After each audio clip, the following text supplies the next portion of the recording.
ದಫನ್ ಮಾಡೋ ಕಫನ್ ತಯಾರಾಗಿಲ್ಲ. ಸತ್ಯ ಯಾವಾಗ್ಲೂ ಜಯ ಸಿಕ್ಕೇ ಸಿಗುತ್ತೆ.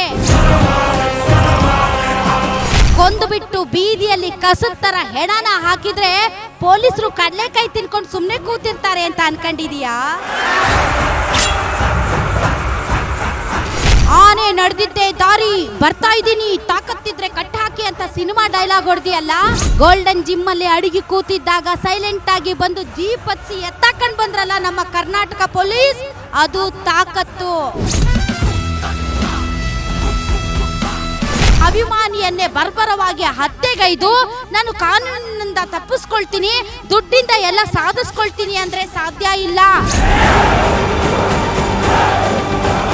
ದುರಾಭಿಮಾನ, ದುರಾಸೆ, ದುರಹಂಕಾರ, ದರ್ಪ, ಮದ ನೆತ್ತಿಗೇರಿದ್ರೆ ಏನಾಗುತ್ತೆ ಅನ್ನೋದಕ್ಕೆ ಈ ದರ್ಶನ್ ಸಾಕ್ಷಿ.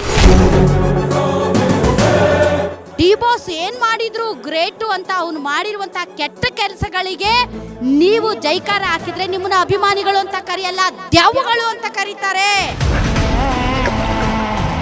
ನಿಮ್ಮನ್ನ ಹೀರೋ ಅಂತ ಕರೆಯಲ್ಲ, ನಿಮ್ಮನ್ನ ಕರೆಯೋದು devil. Yes, you are a devil. ನಮಸ್ಕಾರ ವೀಕ್ಷಕರೇ, ನಿಮ್ಮ ಗ್ಯಾರಂಟಿ ನ್ಯೂಸ್ ಓಬವ್ವನ ನಾಡು ಚಿತ್ರದುರ್ಗದಲ್ಲಿದೆ. ಡಿ ಬಾಸ್ ಚಾಲೆಂಜಿಂಗ್ ಸ್ಟಾರ್, ಪ್ರಾಣಿ ಪ್ರಿಯ, ಅಭಿಮಾನಿಗಳ ಪಾಲಿನ ದೇವರು. ಅಬಬಾ, ಒಂದಾ ಎರಡಾ ಅಂತಹ ದರ್ಶನ್ ಇವತ್ತು ಜೈಲಿನಲ್ಲಿ ಕಂಬಿ ಎಣಿಸ್ತಾ ಇದ್ದಾರೆ. ಆರೋಪ, ಒಬ್ಬ ಅಭಿಮಾನಿಯನ್ನ ಚಿತ್ರ ಹಿಂಸೆ ಕೊಟ್ಟು ಬರ್ಬರವಾಗಿ ಹತ್ಯೆಗೈದಿರುವಂತಹ ಆರೋಪ. ದುರಾಭಿಮಾನ, ದುರಾಸೆ, ದುರಹಂಕಾರ, ದರ್ಪ, ಮದ ನೆತ್ತಿಗೇರಿದ್ರೆ ಏನಾಗುತ್ತೆ ಅನ್ನೋದಕ್ಕೆ ಈ ದರ್ಶನ್ ಸಾಕ್ಷಿ. ನಾನೇ, ನನ್ನಿಂದನೇ, ನನಗಿಂತ ಬೇರೆ ಯಾರು ಮೇಲಲ್ಲ, ಇಡೀ ಚಿತ್ರರಂಗದಲ್ಲಿ ನಾನೇ ಗ್ರೇಟು, ನಾನೇ ಬಾಸು ಅಂತ ಮೆರೆದವರು ಏನೇನು ನೀಚ್ ಕೆಲಸ ಮಾಡಬಹುದು ಅನ್ನೋದಕ್ಕೆ ಈ ದರ್ಶನ್ನೇ ಸಾಕ್ಷಿ. ಒಬ್ಬ ವ್ಯಕ್ತಿ ಒಂದ್ಸರಿ ತಪ್ಪು ಮಾಡಬಹುದು, 2 ಸರಿ ತಪ್ಪು ಮಾಡಬಹುದು, ಆದ್ರೆ ಪದೇ ಪದೇ ತಪ್ಪು ಮಾಡಿ ಕಾನೂನಿನ ಕಣ್ಣಿನಿಂದ ತಪ್ಪಿಸ್ಕೊಳ್ಳಕ್ಕೆ ಸಾಧ್ಯ ಇಲ್ಲ. ಅಭಿಮಾನಿಗಳೇ ದೇವರು ಅಂತ ಹೇಳಿ, ಸೆಲೆಬ್ರಿಟಿಗಳು ಅಂತ ಹೇಳಿ ಅಂತಹ ಅಭಿಮಾನಿಯನ್ನೇ ಬರ್ಬರವಾಗಿ ಹತ್ಯೆಗೈದು ನಾನು ಕಾನೂನಿನಿಂದ ತಪ್ಪಿಸ್ಕೊಳ್ತೀನಿ, ದುಡ್ಡಿಂದ ಎಲ್ಲ ಸಾಧಿಸ್ಕೊಳ್ತೀನಿ ಅಂದ್ರೆ ಸಾಧ್ಯ ಇಲ್ಲ. ಡಾಕ್ಟರ್ ರಾಜ್ಕುಮಾರ್ ಅವರ ಹೆಸರು ಈ ಸಂದರ್ಭದಲ್ಲಿ ಈ ಒಂದು ಸನ್ನಿವೇಶಕ್ಕೆ ಸೂಕ್ತ ಅಲ್ಲ, ಆದ್ರೂ ಬಳಸ್ತೀನಿ. ಡಾಕ್ಟರ್ ರಾಜ್ಕುಮಾರ್ ಸರ್ ಅವರು ಅಭಿಮಾನಿಗಳೇ ದೇವರು ಅಂತ ಕರೆದ್ರು. ಅಂದ್ರೆ ಅಭಿಮಾನಿಗಳು ದೇವ್ರಿಗೆ ಸಮಾನ ಅಂತ ಅಂದ್ರು. ಅದೇ ದರ್ಶನ್ ಸೆಲೆಬ್ರಿಟಿಗಳು ಅಂತ ಹೇಳಿ ಎದೆ ಮೇಲೆ ಇಷ್ಟುದ್ದ ಅಚ್ಚೆ ವಹಿಸ್ಕೊಂಡು ಆ ಸೆಲೆಬ್ರಿಟಿನೇ ಕೊಂದು ಕೊನೆಗೆ ನನ್ನ ಅಭಿಮಾನಿಗಳು ನನ್ನನ್ನ ದೇವರು ಅಂತ ಬಯಸಿ ನನ್ನ ಪರವಾಗಿ ಅವರು ಜೈಕಾರ ಹಾಕ್ತಾರೆ, ಅದರಿಂದ ತಪ್ಪಿಸ್ಕೊಳ್ಬಹುದು ಅಂತ ಅನ್ಕೊಂಡ್ರೆ, ಇಂತಹ ಒಬ್ಬ ಸೆಲೆಬ್ರಿಟಿ ಅಂತ ಕರೆಯುವಂತಹ ಡಿ ಬಾಸ್ ಏನ್ ಮಾಡಿದ್ರು ಗ್ರೇಟು ಅಂತ ಅವನು ಮಾಡಿರುವಂತಹ ಕೆಟ್ಟ ಕೆಲಸಗಳಿಗೆ ನೀವು ಜೈಕಾರ ಹಾಕಿದ್ರೆ ನಿಮ್ಮನ್ನ ಅಭಿಮಾನಿಗಳು ಅಂತ ಕರೆಯಲ್ಲ, ದ್ಯಾವುಗಳು ಅಂತ ಕರೀತಾರೆ. ಸೊ ದೇವರಿಗೆ ಹೋಲಿಸಿದಂತಹ ಅಭಿಮಾನಿಗಳು ದೇವ್ರಂಗೆ ಇರಬೇಕು ಹೊರತು ನೀಚ್ ಕೆಲಸ, ಕೆಟ್ಟ ಕೆಲಸ ಮಾಡಿದ್ದಕ್ಕೆ ಸಾಥ್ ಕೊಟ್ಟು ದೆವ್ವಗಳಾಗಬಾರ್ದು. ಏನಂದ್ರು ಪುನೀತ್ ರಾಜ್ಕುಮಾರ್ ಅವ್ರಿಗೆ ಇದೇ ದರ್ಶನ್ ಅವರ ಕಾಲಿನ ಧೂಳಿಗೂ ಕೂಡ ಸಮ ಇಲ್ಲ. ಅರ್ಗನೆ ಚಿನ್ನನೇ.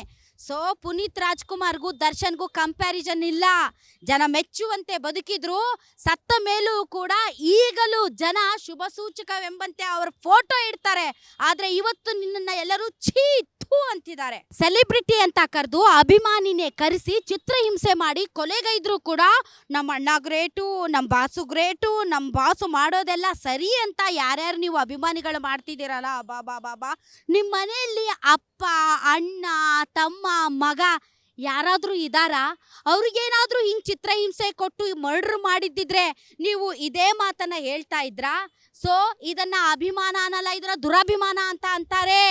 ಅಷ್ಟೇ ಅಲ್ಲ, ಕನ್ನಡ ಚಿತ್ರರಂಗ ಅಲ್ಲ ವೀಕ್ಷಕರೇ, ಇಡೀ ಭಾರತ ಚಿತ್ರರಂಗದಲ್ಲೇ ಈ ರೀತಿಯಾದ ಘಟನೆ ಎಂದೂ ನಡೆದಿಲ್ಲ.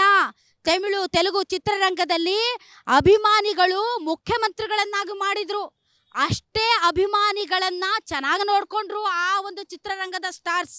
ಆದ್ರೆ ಇವತ್ತು ಒಬ್ಬ ಅಭಿಮಾನಿಯನ್ನ ಕರೆಸಿ ಒಂದು ಮೆಸೇಜ್ ಮಾಡ್ದ ಅಂತ ಕೊಂದಾಕದಿದೆಯಲ್ಲ, ಇದು ಇಡೀ ಭಾರತ ಚಿತ್ರರಂಗದಲ್ಲಿ ಕರ್ನಾಟಕಕ್ಕೆ ಕಪ್ಪು ಚುಕ್ಕೆ.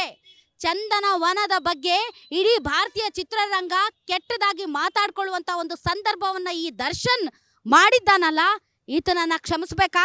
ನಮ್ ಕಡೆ ಒಂದು ಗಾದೆ ಮಾತಿದೆ, ಮಗು ಮುದ್ದಾದ್ರೆ ಮಗು ಮಾಡಿದ ಕಕ್ಕ ಮುದ್ದಾಗುತ್ತಾ ಅಂತ. ಅಭಿಮಾನ ಓಕೆ, ಆದ್ರೆ ಮಾಡಿರುವಂತಹ ನೀಚ್ ಕೆಲ್ಸಕ್ಕೂ ಅಭಿಮಾನ ತೋರಿಸಿದ್ರೆ ನಿಮ್ಮಂತ ಅಭಿಮಾನಿಗಳನ್ನ ಆ ದೇವ್ರೇ ನೋಡ್ಕೋಬೇಕು. D boss the great Darshan ಹೆಂಡತಿ ಕೈ ಮುರಿದಿದ್ದು ನಾವು ನೋಡಿಲ್ವಾ? ದೈಹಿಕವಾಗಿ ಮಾನಸಿಕವಾಗಿ ಹಿಂಸೆ ಕೊಟ್ಟಿದ್ದು ನಾವು ನೋಡ್ಲಿಲ್ವಾ? ನಿರ್ಮಾಪಕರನ್ನ ಹೊಡೆದಿದ್ದು ನಾವು ನೋಡಿಲ್ವಾ? ನಿರ್ದೇಶಕರನ್ನ ಹೊಡೆದಿದ್ದು ನೋಡಿಲ್ವಾ?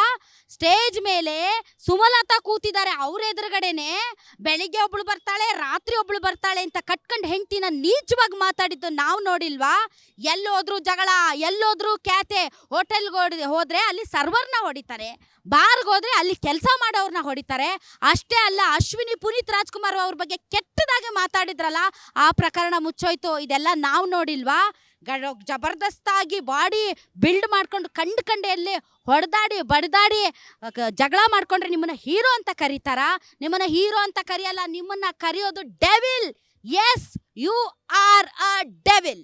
ಸತ್ಯನ ದಫನ್ ಮಾಡೋ ಕಫನ್ ಇನ್ನು ತಯಾರಾಗಿಲ್ಲ ಅಂತ ಸಿನಿಮಾ ಡೈಲಾಗ್ ಹೊಡೆದ್ರಲ್ಲ ದರ್ಶನ್. ಹೌದು, ಸತ್ಯನ ದಫನ್ ಮಾಡೋ ಕಫನ್ ತಯಾರಾಗಿಲ್ಲ. ಸತ್ಯ ಯಾವಾಗಲೂ ಜಯ ಸಿಕ್ಕೇ ಸಿಗುತ್ತೆ. ಕೊಂದುಬಿಟ್ಟು ಬೀದಿಯಲ್ಲಿ ಕಸದ ಥರ ಹೆಣನ ಹಾಕಿದ್ರೆ ಪೊಲೀಸರು ಕಡಲೆಕಾಯಿ ತಿನ್ಕೊಂಡು ಸುಮ್ಮನೆ ಕೂತಿರ್ತಾರೆ ಅಂತ ಅನ್ಕೊಂಡಿದೀಯಾ? ಆನೆ ನಡೆದಿದ್ದೆ ದಾರಿ, ಬರ್ತಾ ಇದ್ದೀನಿ, ತಾಕತ್ತಿದ್ರೆ ಕಟ್ ಹಾಕಿ ಅಂತ ಸಿನಿಮಾ ಡೈಲಾಗ್ ಹೊಡೆದಿಯಲ್ಲ. ಗೋಲ್ಡನ್ ಜಿಮ್ ಅಲ್ಲಿ ಅಡಿಗೆ ಕೂತಿದ್ದಾಗ ಸೈಲೆಂಟ್ ಆಗಿ ಬಂದು ಜೀಪ್ ಹತ್ಸಿ ಎತ್ತಾಕೊಂಡು ಬಂದ್ರಲ್ಲ ನಮ್ಮ ಕರ್ನಾಟಕ ಪೊಲೀಸ್, ಅದು ತಾಕತ್ತು. ಒಟ್ಟಾರೆ ಒಂದು ಹೆಣ್ಣಿಗಾಗಿ ಕಟ್ಕೊಂಡು ಹೆಂಡತಿ ಇದ್ರೂ ಕೂಡ ಒಬ್ಬ ಪ್ರೇಯಸಿಗಾಗಿ ಒಂದು ಅಮಾಯಕ ಜೀವ ಬಲಿ ಪಡೆದಿಯಲ್ಲ. ಆ ತಂದೆ ತಾಯಿಯ ಗೋಳು, ಆ ಗರ್ಭಿಣಿ ಹೆಂಗಸಿನ ಶಾಪ ನಿನ್ನನ್ನು ಸುಮ್ಮನೆ ಬಿಡೋದಿಲ್ಲ. ಪೊಲೀಸರು ನಿನ್ನನ್ನು ಸುಮ್ಮನೆ ಬಿಡೋದಿಲ್ಲ. ಈ ಪ್ರಕರಣದಲ್ಲಿ ಏನೇನು ಮಾಡಿದ್ದೀಯೋ ಅದಕ್ಕೆ ತಕ್ಕ ಶಾಸ್ತಿ ಆಗಲೇಬೇಕು. ನೊಂದವರಿಗೆ ನ್ಯಾಯ ಸಿಗಲೇಬೇಕು. ಈ ನಿಟ್ಟಿನಲ್ಲಿ ಸರ್ಕಾರಗಳು, ಪ್ರಭಾವಿಗಳು, ಮಂತ್ರಿಗಳು ಯಾರೇ ಆಗಲಿ ಬಚಾವ್ ಮಾಡುವಂತಹ ಕೆಲಸಕ್ಕೆ ಹೋದರೆ ಖಂಡಿತ ಜನ ರೊಚ್ಚಿಗೆ ಹೇಳ್ತಾರೆ. ಇದು ಗ್ಯಾರಂಟಿ. ತಪ್ಪು ಮಾಡಿದವ್ರಿಗೆ ಶಿಕ್ಷೆ ಆಗಬೇಕು, ಗ್ಯಾರಂಟಿ. ಆಗೋವರೆಗೂ ನಾವು ರೇಣುಕಾಸ್ವಾಮಿ ಕುಟುಂಬದ ಜೊತೆಗಿರ್ತೀವಿ.